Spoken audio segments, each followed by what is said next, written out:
Fala pessoal, hoje vamos dar continuidade à nossa série de vídeos sobre dicas de direito penal e processo penal. A dica de hoje será revisão criminal. Antes, peço que se inscrevam no canal, deixem aí o seu like e também façam comentários aí indicando os temas que vocês gostariam que fossem tratados aqui no canal. Vamos lá. O estudo da revisão criminal está previsto no artigo 621 do Código de Processo Penal. A revisão dos processos findos será admitida, inciso 1º, quando a sentença condenatória for contrária ao texto expresso da lei penal ou à evidência dos autos.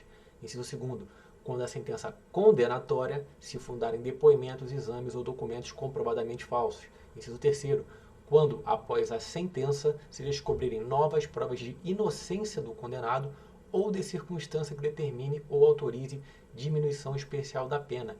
Por esses dispositivos, nós já podemos perceber que trata de um instituto constituído em favor do acusado, justamente porque não é cabível aqui que, diante de uma revisão criminal, se piore a situação do acusado. Então, a revisão criminal ela só é cabível a partir de uma sentença condenatória transitada em julgado ou então das chamadas sentenças absolutórias impróprias, aquelas que aplicam uma medida de segurança ao inimputável. Então, não se admite a chamada revisão pro societá, ou seja, que seja agravada a situação do réu aqui durante a revisão criminal.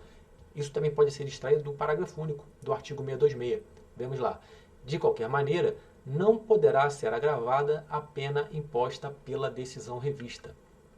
A revisão criminal, segundo a doutrina, trata-se de uma ação autônoma de impugnação ajuizada apenas em favor do acusado, ou seja, a revisão deve ser pró-réu, só cabe a revisão pró-réu, não se admite a chamada revisão pró-societá, com o escopo de desconstituir uma sentença condenatória ou absolutória imprópria fundada em erro judiciário. Aqui deixei para vocês a doutrina do professor Renato Brasileiro, com certeza aqui um dos professores, um dos melhores professores no âmbito do processo penal que as bancas costumam explorar.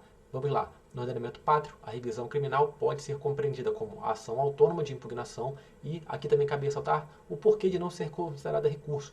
Em primeiro lugar, a revisão criminal, como nós vemos, ela somente é cabível após o trânsito em julgado da sentença penal condenatória, enquanto os recursos, pelo contrário, eles são admitidos até o trânsito em julgado, durante ali a marcha processual. A partir do momento em que transita em julgado a sentença penal condenatória, não é cabível aqui mais nenhum recurso, mas sim apenas aqui seria cabível a revisão criminal. Então nós temos como os pressupostos para a interposição a existência de sentença condenatória ou absolutória imprópria com trânsito em julgado e a demonstração de erro judiciário. A revisão criminal visa desconstituir a coisa julgada, né? A sentença, desde que seja uma sentença condenatória, justamente porque não se admite a chamada revisão pro societá. Eu gostaria também de pontuar com vocês dois artigos do Código de Processo Penal que são bem importantes e também costumam ser cobrados, o artigo 622 e o artigo 623. Artigo 622.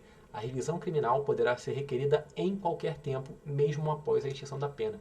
E aqui nós vemos uma grande diferença em relação ao Instituto da Ação Rescisória. A ação rescisória, instituto previsto lá no processo civil, que também tem por escopo desconstituir a coisa julgada. Enquanto na ação rescisória nós temos um prazo decadencial de 2 anos, na revisão criminal nós não temos prazo, então veja que a ação pode ser aqui ajuizada a qualquer momento. Além disso, no artigo 623, nós também estaremos a chamada capacidade postulatória autônoma do acusado. Veja que o acusado ele não precisa constituir um advogado para ajuizar aqui uma ação rescisória. Artigo 623, a revisão criminal poderá ser pedida pelo próprio réu ou por procurador legalmente habilitado, ou no caso de morte do réu, cônjuge ascendente, descendente ou irmão famoso CAD. Então, pode ser proposta a qualquer tempo. Além disso, admite aqui a capacidade postulatória autônoma ao acusado. Para que finalizar, gostaria de trazer para vocês uma questão cobrada no ano 2022 pela Banca CESP, prova de delegado da Polícia Civil do Estado da Paraíba. Vamos lá. No processo penal brasileiro, há revisão pro societá. E aqui, o gabarito da questão letra D, não é admitida, mesmo que o réu tenha sido absolvido injustamente por decisão já transitada em julgado, conforme já falado. Um item que poderia dar margem a algum questionamento é o item C, que afirma que não admite o exame da sentença que extingue a punibilidade com base em falsa certidão de óbito do réu.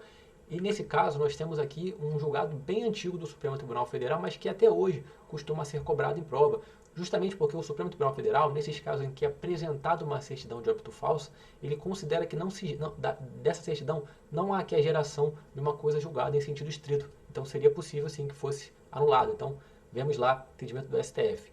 Extinção da punibilidade amparada em certidão de óbito falsa. Decisão que reconhece a nulidade absoluta do decreto e determina o prosseguimento da ação penal. Inocorrência de revisão prosocietar e de ofensa à coisa julgada.